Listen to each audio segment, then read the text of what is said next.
आज हम कक्षा 10 विषय विज्ञान अध्याय 5 तत्वों का आवर्त वर्गीकरण इसकी प्रस्तावना समझेंगे। सबसे पहले हम ये समझते हैं कि तत्व क्या होते हैं। तो एक ही तत्व जो है, केवल एक ही प्रकार के परमाणुओं से बने पदार्थों को तत्व कहते हैं।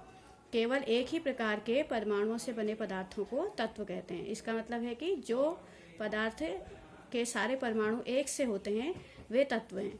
आपने बहुत सारे तत्वों के नाम सुने होंगे अपने आसपास, जैसे हाइड्रोजन, सिलिकॉन, कार्बन, और भी आप अपने आसपास देखते हो जैसे लोहा, जिसे हम आयरन कहते हैं, कॉपर, जिंक, एल्युमिनियम, ये सब तत्व हैं।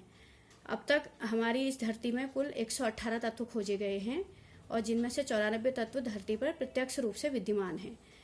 तो 118 तत्व जो हैं हमारे प्रेजेंट हैं और 94 जो हैं वो प्रत्यक्ष रूप से विद्यमान हैं। तत्वों का आवर्त वर्गीकरण की आवश्यकता क्यों है? तत्वों का आवर्त वर्गीकरण किसे कहते हैं? सबसे पहले तो वर्गीकरण का सीधा सा अर्थ यह है कि तत्वों को एक विशेष स्थान देना ताकि हम उनके गुणों का अध्ययन कर सकें। तत्वों के आवर्त वर्गीकरण का अर्थ है उनको उनके गुणधर्मों के आधार पर अलग अलग समूहों में व्यवस्थित ढंग से रखना। हर तत्व के कुछ गुण होते हैं और वे गुण किसी दूसरे तत्व से भी मिलते हैं आपस में। तो एक से गुण धर्मों के आधार पर उनको उनके ग्रुप बनाना यानी समूह बनाना और उन्हें व्यवस्थित ढंग से रखना तत्वों का आवर्ती वर्गीकरण कहलाता है। तत्वों के आवर्ती वर्गीकरण की अगर हम परिभाषा पे जाएं तो किसी मौलिक गुण को आधार बनाकर की गई पदार्थों या तत्वों की ऐसी व्यवस्था जिसमें निश्चित अंतराल के बाद समान गुण वाले पदार्थ पुनः उपस्थित हों, आवर्ती वर्गीकरण कहलाती है। इसका तात्पर्य यह है कि अगर हम सारे तत्वों के किसी मौलिक गुण को ले लें और उस गुण के आधार पर उनको एक ऐसी सारणी में व्यवस्थित करें जिससे निश्चित अंतराल के बाद समान गुण वाले पदार्थ पुनः आ जाएं, यानी कि जो समान गुण वाले तत्व हैं या पदार्थ हैं वो एक समूह में आ जाएं, तो इस तरीके का वर्गीकरण आवर्ती वर्गीकरण कहलाता है। बच्चों, वर्गीकरण क्यों आवश्यक है? इसकी आवश्यकता क्या है? तत्वों के आवर्ती वर्गीकरण की आवश्यकता, तो आवश्यकता क्यों है इसको हम जरा समझते हैं। जैसे आप अपने दैनिक जीवन में ही लो, जब आप स्कूल जाते हो, स्कूल से घर आते हो, तो आप देखते हो कि जब अगर आप अपने शूज, अपने कपड़े, अपने बैग, ये सब जो है जगह पर रखते हो तो अगले दिन आपको सारी चीज़ें ढूंढने में सुविधा होती है और कोई परेशानी नहीं होती है।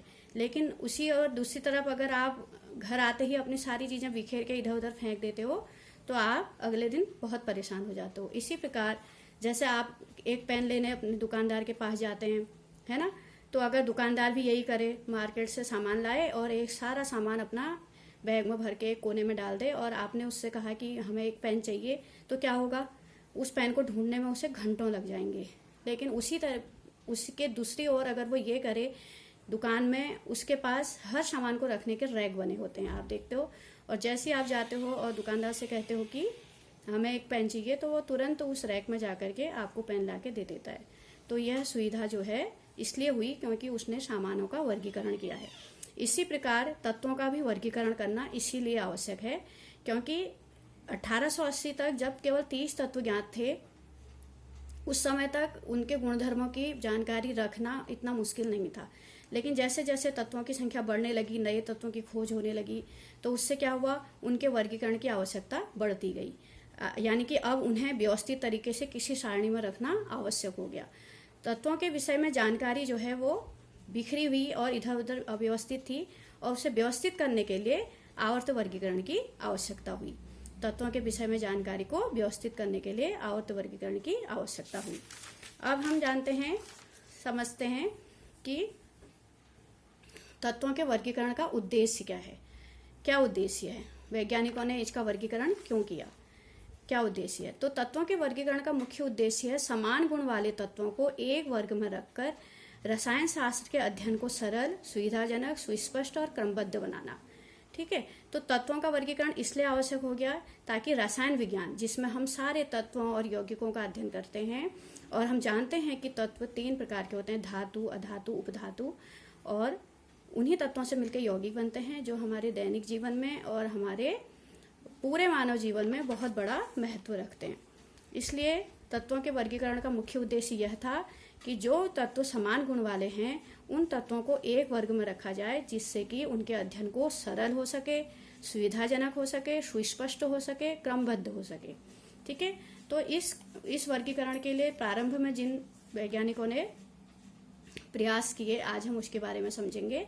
आरंभ में वैज्ञानिकों ने अव्यवस्थित को व्यवस्थित करने के लिए तत्वों के उनके गुणधर्म के आधार पर वर्गीकृत करने का प्रयास किया। उन्होंने क्या किया, वैज्ञानिकों ने उनके गुण ढूंढे। पहले किस आधार पर वर्गीकृत करना है, गुणधर्मों के आधार पर वर्गीकृत करना है, इस पर प्रयास किए। तो सबसे पहले जितने भी तत्व ज्ञात थे उनको दो भागों में बांटा गया, धातु और अधातु। तो प्रारंभिक समय में जब तत्वों का वर्गीकरण किया गया तो धातु और अधातु के रूप में वर्गीकृत किया गया। बहुत सारे वैज्ञानिकों ने, रसायन शास्त्रियों ने इस पर बहुत सारे काम किए। सबसे पहले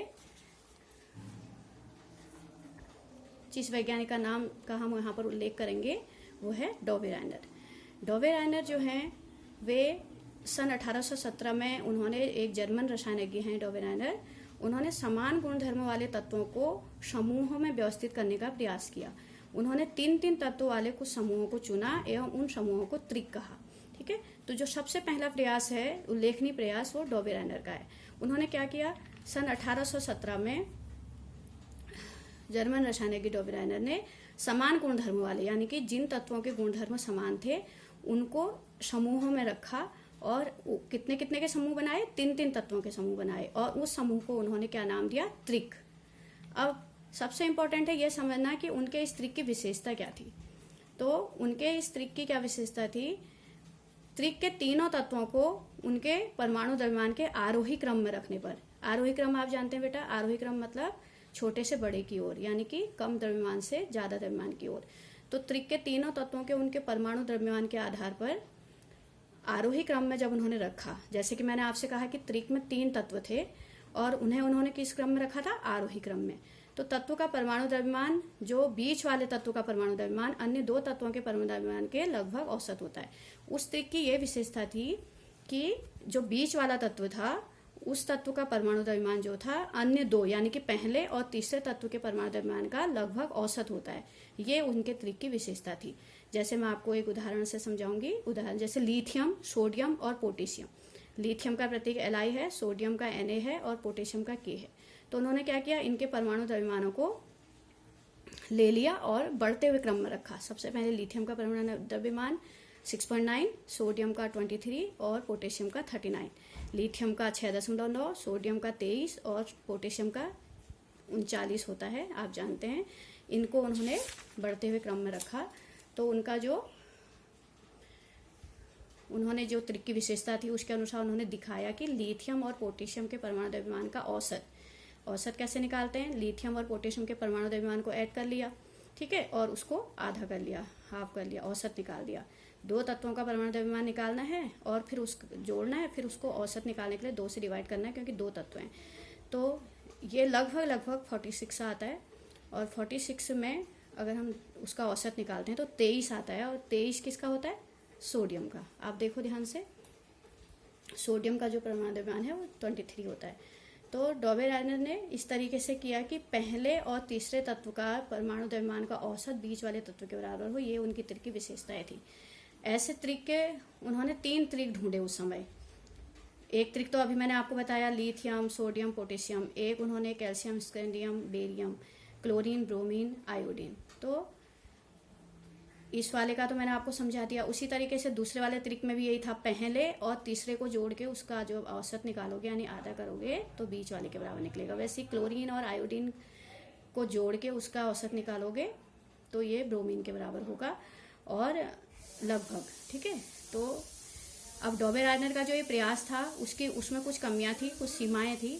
डॉबे रायनर ने उस समय तक ज्ञात तत्वों में केवल 3 त्रिक ही ज्ञात कर सके थे। जो डॉबे रायनर थे उन्होंने केवल 3 ही त्रिक बना पाए वो, इसलिए त्रिक में वर्गीकृत करने की यह पद्धति सफल नहीं रही। इसलिए उनका जो ये तरीका था कि हम सारे तत्वों को त्रिक में डिवाइड कर दें, जितने भी तत्व उस समय ज्ञात थे उन सबको हम त्रिक के रूप में रखें, लेकिन वो ऐसे 3 ही त्रिक बना पाए।